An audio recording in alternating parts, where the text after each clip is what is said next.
The NFL coaching cycle is finally over. Every single team that needed a coach, they got a coach now. It's nice to see that we get to see how each team is going to be structured going into the next year. And I believe each coach that has been hired needs a specific grade because you know what? It's one of the most important things in the NFL. I think it's very important for each team to go ahead and evaluate their coach and what they bring to the team when you go ahead and hire a new coach. Because truly, I think head coach is one of the most important things in the NFL and one of the most important things in football in general. And there's some head coaches that I honestly think should be hired and shouldn't be hired. I mean, there's some great fits. I mean, I don't want to get into the grading right away, but you know, Ben Johnson in Chicago, I think he's a great fit. And there's some other guys that are just, you know, I don't know, man. It just, the fit doesn't seem right. So you know what? Drop a like and subscribe. It is very much appreciated. And let's get straight into the video. First off, we got to talk about my guy, man. Ben Johnson, the Lions offensive coordinator. Me personally, I think he is my favorite coordinator in the NFL. I don't really think there's anyone better to him. This guy is elite when it comes to the NFL offense. Now, when I say is there anyone better than him, I'm talking about in this coaching cycle. Obviously, there's some better offensive minded coaches, but still, this guy, it's elite, man.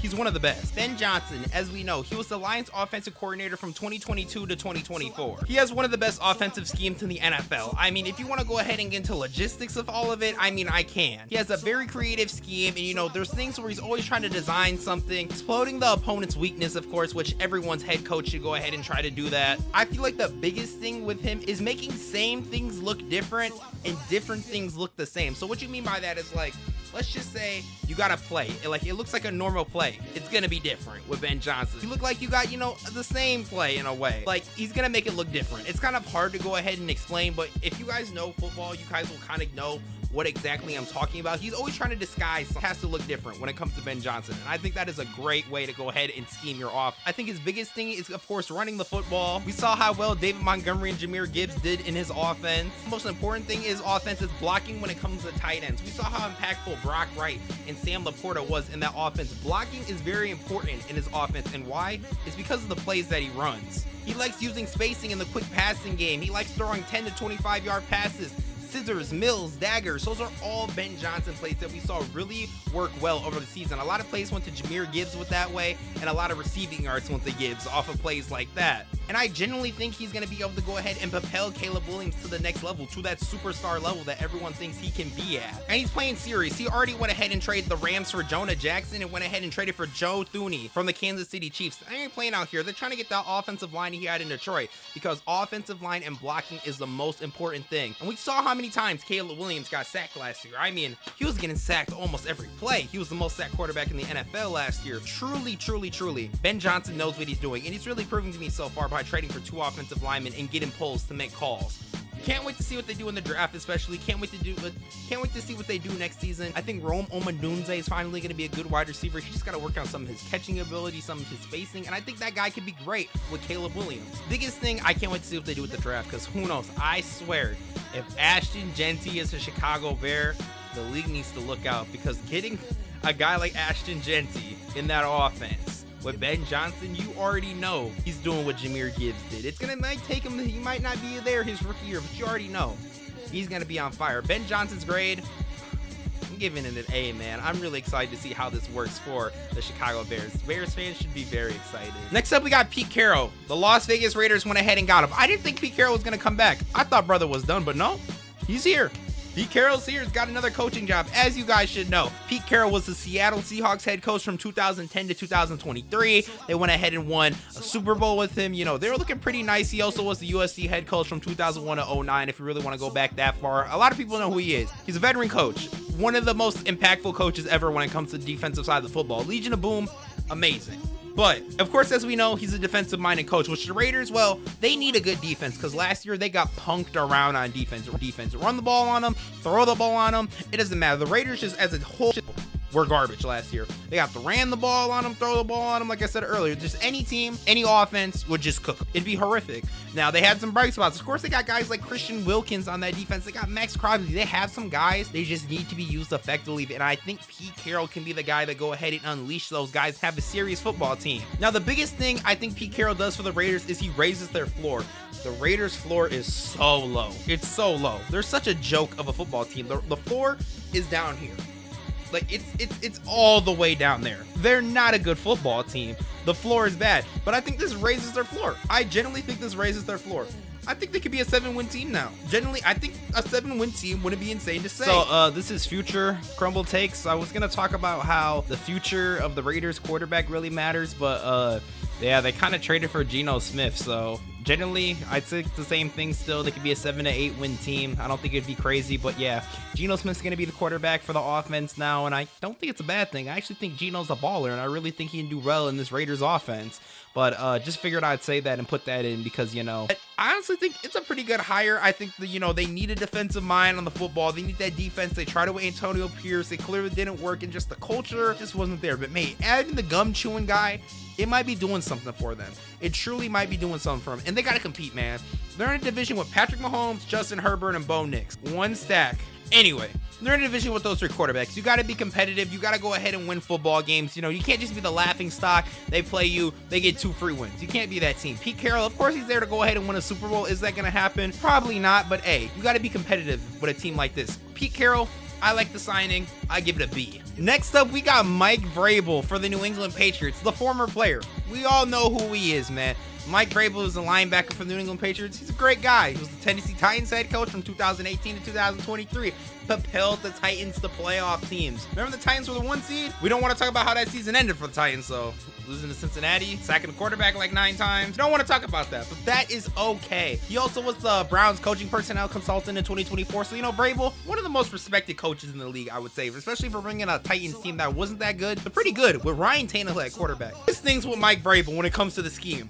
Aggressive defense, West Coast style offense, zone-based scheme. Wonderful things that we need. Patriots defense needs to be aggressive like it once was. Very aggressive under Bill Belichick. I think that's what they need to go ahead and do. He likes overlap defenses, so if you don't, that means, you know, wrap around tackle, get tackles outside, you know, get the players out of bounds. High stress coverage, which you don't know what that means, that's inside linebackers are asked to chase the ball carrier. I think it's a great thing when it comes to defense. He likes an offense built around a rushing attack. We saw Derrick Henry. He's going to try to go ahead and get a good running back, which, hey, if the Patriots were in a kind of a different picking situation, I don't know, they might take Genty. They might. They want a good running back in New England. I know that for sure.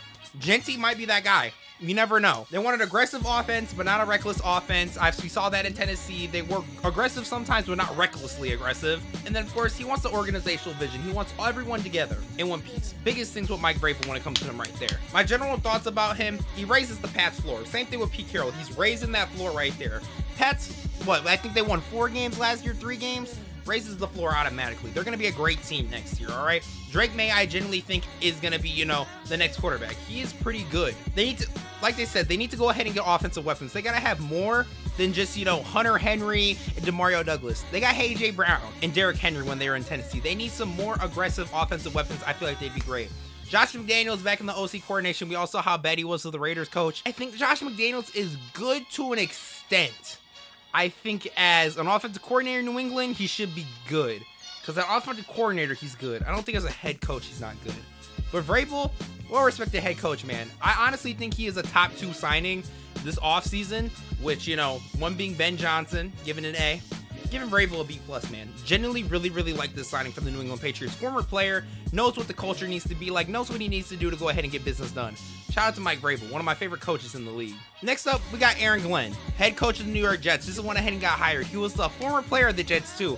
Former player, just like Mike Vrabel, all right, man? See the former player coaching little cycle thing that we got going on here? I think it's really great. Lions defensive coordinator from 2021 to 2024. He was one of the reasons why the Lions propelled themselves to one of the best teams in the league. One of the reasons why right here. Aaron Glenn's defenses, especially towards like the later years, like this year and last year, amazing. One of the best defensive performances I have ever seen was that Viking game week 18. Playing Jordan Addison and Justin Jefferson, man coverage, the whole game, you gotta have some balls, man. And they did it, and it worked. Trusting your players right there. That's what you want in a head coach, trusting your defensive players. When it comes to the scheme, you know, with these schemes, I don't want to go ahead and do a full breakdown. I just want to talk, you know, mention it a little bit. He emphasizes man coverage, as you can see, like I brought up. He likes a strong defensive line, and he loves blitzing. One of his favorite things is a blitz. I think he's going to want to go ahead and help players like Sauce Gardner, Quinn Williams, Will McDonald. Those are going to be his go-to guys to go ahead and want to help on defense. I think Steve Wilkes, he's a pretty good guy, I would go ahead and say. He was the 49ers coordinator, went ahead and got fired, and then, well, I don't know if he got fired or left exactly. I'll put it on screen right now. You know, that didn't really go too well, all right? You know what? I think Steve Wilk is still great. Like I said, one of the best defensive performances I've ever seen. He's all in for the players, man. One of the people that helped build that culture that was once in Detroit, but it's still in Detroit. It wasn't just Dan Campbell. It was Dan Campbell, Ben Johnson, Aaron Glenn. They're all for the players. That's what you need. That's what you want as a team. You want your team to be together, have the same visions together, the same views. You don't want no drama breaking out. That's the last thing you want. I mean, look at the Pittsburgh Steelers in 2017, 2018, while all the Antonio Brown, Le'Veon Bell stuff was going on. Mike Tomlin is also a man that's a very serious coach, but look at drama broke out. And look what happens when drama breaks out. Teams don't do well. Things happen. Teams fall apart. Look at the Steelers now. Dysfunctional. Bad. I think the biggest thing with Aaron Glenn is he's got to figure out who the quarterback's going to be. Is that going to be Shedeur Sanders? Is it going to be Cam Ward? Are they going to trade up? Is it going to be Sam Darnold, someone in free agency? That is the biggest vision right now. Woody Johnson, the owner, is one of the worst owners in the NFL. He's going to have to go ahead and, jump that, whatever that is going on with him. He's going to have to go ahead and just, get a vision that's over him. He's one of the worst. He sucks. They got to find a quarterback. That's the most important thing. Aaron Rodgers will not be returning next year. Will it be Shedeur in the draft? I mean, Shedeur, I kind of like Shedeur. I kind of don't like Shedeur. I'm going to do a full breakdown of some of these quarterbacks in the draft class, why I like them. Shedeur, it's I don't know, man. I see highlights of him. He looks great, but I also see some problems, man. There's some lowlights. I don't want to get full into it because I'm going to make a whole video breaking it down, but there's just some things about Shedeur I don't really like. But genuinely, I think his number one thing needs to go ahead and build that defense. Get it back to what it was under Saleh. Under Saleh, it was an amazing defense. After Saleh left, it was horrible. Get that back to that defense, back to that New York Jets defense that we love seeing, that lockdown defense. Sauce Gardner playing well. He wasn't playing well towards the end of the season. Genuinely think I just gotta have a plan. Aaron Glenn, the only thing I don't like is how it's another defensive coach with the Jets. That's the one thing I kind of don't like. They tried it with Saleh, it didn't work. It looks like they need to bring in an offensive guy because their offense is really the part that's sinking. But you know what? If you're gonna bring in a defensive guy, I think they brought the right guy in, man. Just like I was saying though, I feel like the Jets really should have hired an offensive coach, but you know what? I just like Aaron Glenn so much that I think this is a good hire. Me personally, I'm giving it a B.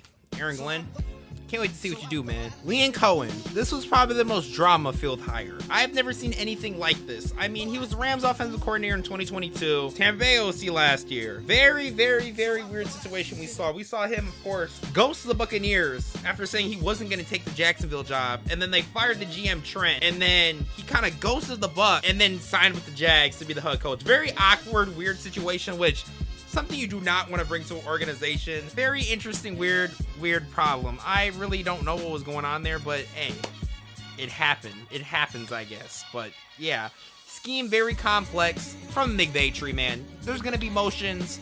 There's going to be very complex stuff, of course. I mean, we all know how the Sean McVay tree is. There's stuff like this. It's honestly designed to keep opponents on their toes, so they don't know what's coming. And the offense worked. We saw how well Baker Mayfield did last year. We saw how well the Rams offense was in 2022. Now, of course, McVay's the guy calling plays and all that stuff, but hey, he's a part of that. He's learned from McVay. And then he got hired, and then you hear the Duval. I died of cringe watching that. I was like, oh, brother, this guy. But sometimes you gotta look past that. And I'm starting to look past that. All that with Baker. Trevor Lawrence needs a guy with some Sean McVay. He needs a guy like that from the McVay tree. He needs a guy like that, honestly. They need it. And genuinely, he could be the guy to go ahead and propel Trevor Lawrence to that level that every Jacksonville Jaguar fan wants him playing as. He could be the guy. His culture standpoint is looking rough. All right, it's looking rough. But who knows? I think that Liam Cohen could be the guy. But I feel like there's two aspects of a head coach. And there's coaching on the field, and there's a culture aspect. He's dying from the culture aspect right now. Genuinely, I'm going to give him a grade. I'm going to give him a B-. This could end up being an A. It could. But I think culture is also very important when it comes to crafting an NFL team. I think that's also a very important thing. So, I think you guys can see why I'm giving it a B-. But if he is truly the offensive mastermind, I genuinely think they could cook up this year. They could be great. I think it could happen. Trevor Lawrence needs to propel himself. Him and Brian Thomas Jr., they need to go up there. Sky's the limit with these two guys, especially Brian Thomas, man. What an incredible rookie season. We'll see how it goes, though. But for now, I'm giving it a B-. Could turn into an A. Just saying. Brian Schottenheimer. I don't know if I said it wrong. If I said it wrong, I'm sorry, but I'm just gonna refer to him as Brian or the Dallas head coach going forward, because I'm so used to, you know, the Eminem songs like I'm not even worse than Mari Schonheim. I think that's how you say it. I don't know for sure, but anyways, back to what's more important. This hire, Jerry, what are we doing, man? I get there wasn't a lot of coaches in the pool, but brother, please, come on. Cowboys offensive coordinator, 23-24. His scheme, he likes play action, tempo, shifts in motion, and curl splits. Jerry. There's a certain reason why I don't like this job, and I'm going to give it the grade.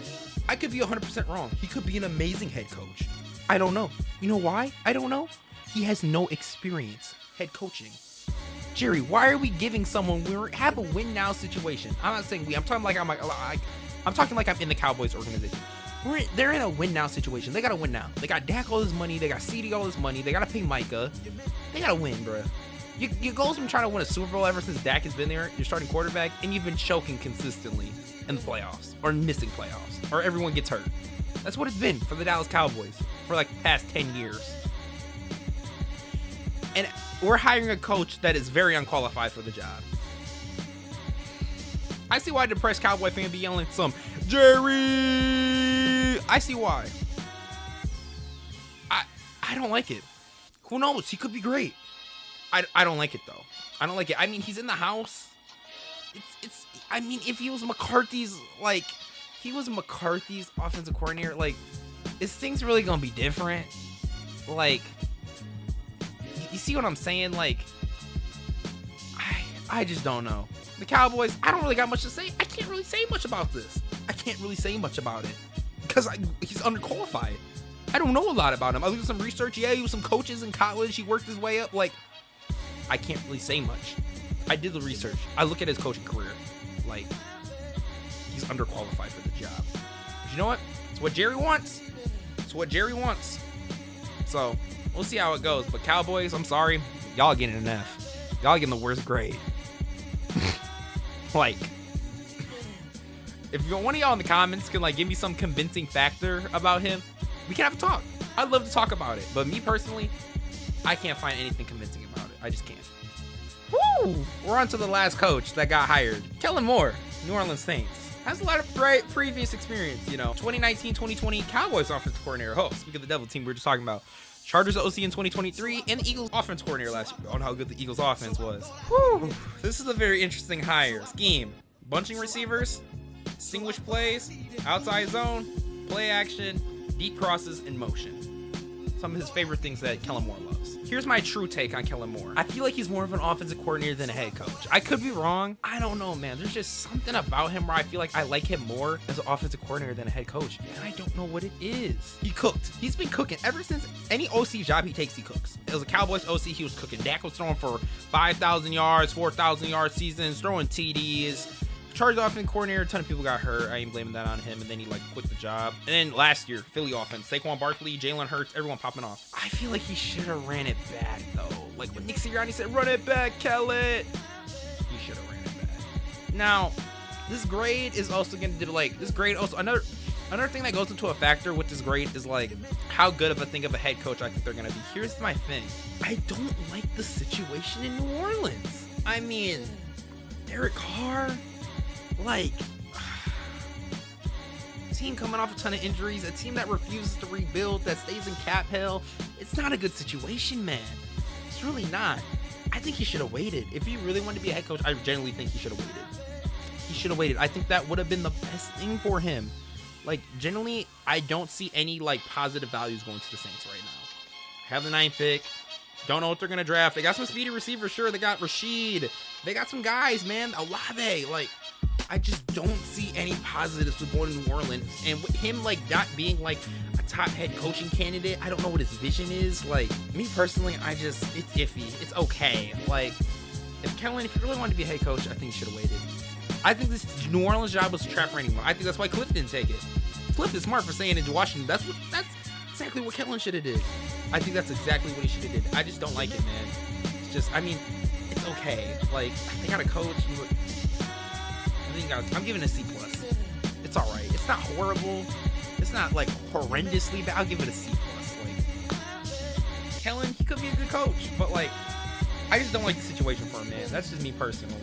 But yeah, those are the coaches right there. Went through all of them. Congrats. Made it all the way to the end of the video. I really appreciate it. Let me know what you guys think. Drop a like, subscribe. It's very much appreciated. We have a conversation talking about the coach's schemes and the culture and all that thing and what teams want to go ahead and talk about. Just let me know what you guys think, and I will see you guys in the next video coming very, very soon.